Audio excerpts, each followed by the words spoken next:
Chinese माल ने एक बार फिर दिया धोखा। चाइनीज सामान यानी चीन निर्मित सामान, हर भारतीय के पास इसको लेकर फीडबैक होता है, सस्ता और टिकाऊ नहीं, यानी कोई गारंटी नहीं।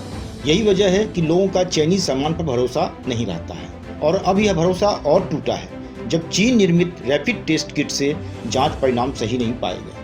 कोविड-19 महामारी के बीच जांच परिणाम सही नहीं पाए जाने के कारण राजस्थान सरकार ने कोरोना वायरस संक्रमण की जांच के लिए रैपिड टेस्ट किट का इस्तेमाल मंगलवार को रोक दिया।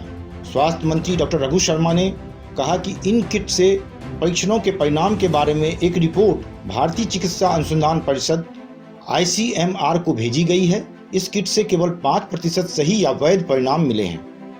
मंत्री ने कहा, पहले ही संक्रमित पाए गए 168 मामलों में इस किट से परीक्षण किया गया, लेकिन इसका परिणाम केवल 5.4% ही सही आ रहा है और जब परिणाम सही नहीं है तो इससे परीक्षण करने का क्या फायदा। शर्मा ने कहा कि जब पहले से ही संक्रमित पाए गए मामलों में ही किट का प्रयोग असफल हो गया तो इससे प्रयोग का कोई फायदा नहीं। इस बीच केंद्रीय गृह, स्वास्थ्य मंत्रालय और ICMR की संयुक्त दैनिक प्रेस कॉन्फ्रेंस में दिल्ली में मंगलवार को बताया गया कि देश में अगले 2 दिन तक रैपिड टेस्ट किट से कोरोना की जांच नहीं होगी। ICMR के डॉक्टर रमन गंगाखेडकर ने बताया कि अलग अलग राज्यों में रैपिड टेस्ट किट से किए जा रहे टेस्ट में रिजल्ट अलग अलग आ रहे हैं, जो ठीक नहीं है। इसके मद्देनजर ICMR अपनी टीमें वहां भेज रही है।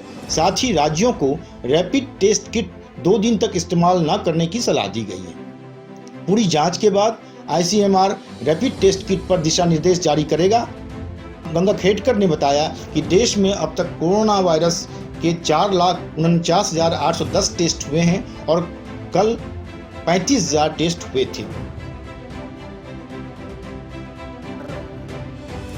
दूसरी चीज़ के बारे में सब लोगों को बोलूँगा। आप लोगों ने सुना होगा कि रैपिड टेस्ट किट्स का डिस्ट्रीब्यूशन हुआ सारे स्टेट्स में। कल हमको एक स्टेट में से एक कंप्लेंट आई कि उसमें कम डिटेक्शन हो रहा है, तो हमने तकरीबन 3 स्टेट से आज पूछ लिया। वो पूछने के बाद में हमको एक पता चल रहा है कि उनमें जो पॉजिटिव सैंपल्स थे RT-PCR के, उनमें वेरिएशन बहुत ज़्यादा है। कई जगह पे 6% से लेके जाके 71% जो RT-PCR पॉजिटिव सैंपल्स थे, उनकी ये जो खून के ऊपर जो टेस्ट हुई वो पॉजिटिव आ रही है। ये कोई अच्छी चीज़ नहीं, क्योंकि वो वेरिएशन जब ज़्यादा दिखता है तो हमको उसको इन्वेस्टिगेट करना पड़ेगा। इसके बावजूद भी कि वो फर्स्ट जनरेशन एलाइजा है, जैसे मैंने बार बार आपको समझा के बोला था, फर्स्ट जनरेशन जो टेस्ट होती है, नई टेस्ट जब आती है तो उसमें वेरिएशंस दिखते हैं, वो थोड़ी क्रूड फॉर्म में आती है। और जैसे बार बार बोल रहा हूँ, सिर्फ 3.5 महीने हो चुके हैं ये बीमारी को। अब जो भी चीज़ आएगी उसको तो आगे रिफाइन करना ज़रूरी पड़ेगा।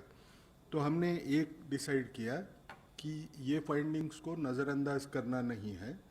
हम लोगों ने यहाँ जो दिल्ली में किया था हमारे लोगों के पास से, उसमें तकरीबन 71% जो RT-PCR पॉजिटिव थे उनको ये पकड़ रही थी टेस्ट बराबर।